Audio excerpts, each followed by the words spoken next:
I am really glad to join you today. March 25, this is my favorite feast day in the entire year. It is the Feast of the Annunciation, the day we remember when the angel Gabriel came and found the Virgin Mary and announced to her that she was favored with God and would bear a child. And Mary does what? She says yes. She says yes. I will participate in God's plan. I will participate in bringing the life of Christ into the world because I have been called upon by God to do just that. And it's my favorite feast day because I believe that each of us is given an opportunity in ways small and large, and sometimes just once and sometimes daily, to say yes to God. To say, yes, I will participate in God's desire to bring love into the world, to share the love of Christ. I invite you today on this feast day to take a look at the passage. You'll find it in the first chapter of the Gospel of Luke. And when Mary says yes, she goes on and gives her great oratorio of the Magnificat, and read it and reflect on it. I love looking at art, and the Annunciation is perhaps one of the most painted images in all of Christianity. And of course, there are the great Italian Renaissance classics by Fra Angelico and Botticelli. But of all of the paintings that I've seen so far, my favorite is by Henry Osawa Tanner. It hangs in the Philadelphia Museum of Art. And Tanner was the son of an African Methodist Episcopal bishop.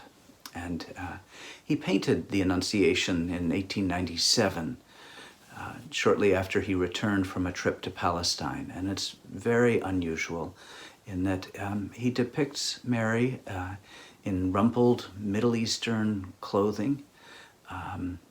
She just looks like a plain, ordinary girl, no halo, no holy attributes. She's sitting on a bed in a Middle Eastern room, and Gabriel is represented as a shaft or pillar of light. And Mary's face is rapt and attentive as she contemplates how it is that she will respond to this invitation. So I invite you, after you take a look at Luke chapter 1, look up Henry Osawa Tanner's version of the Annunciation. And most importantly, I invite you to think about how it is that you might say yes to God today. I know there's a lot going on for all of us, and I know that there's a lot that's scary and a lot that's really hard right now.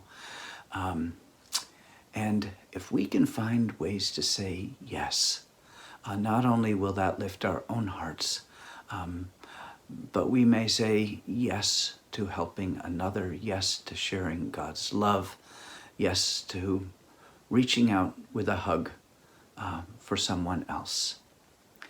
Finally, I want to share with you a poem that I think of when I think of the Annunciation.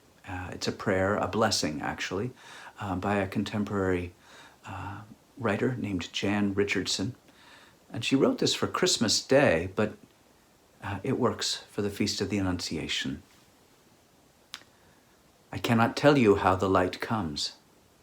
What I know is that it is more ancient than imagining, that it travels across an astounding expanse to reach us, that it loves searching out what is hidden, what is lost, what is forgotten or in peril or in pain, that it has a fondness for the body, for finding its way toward flesh, for tracing the edges of form, for shining forth through the eye, the hand, the heart. I cannot tell you how the light comes, but that it does, that it will, that it works its way into the deepest dark that enfolds you, though it may seem long ages in coming or arrive in a shape you did not foresee. And so may we this day turn ourselves toward it. May we lift our faces to let it find us. May we bend our bodies to follow the arc it makes. May we open and open more and open still to the blessed light that comes. Say yes to God today.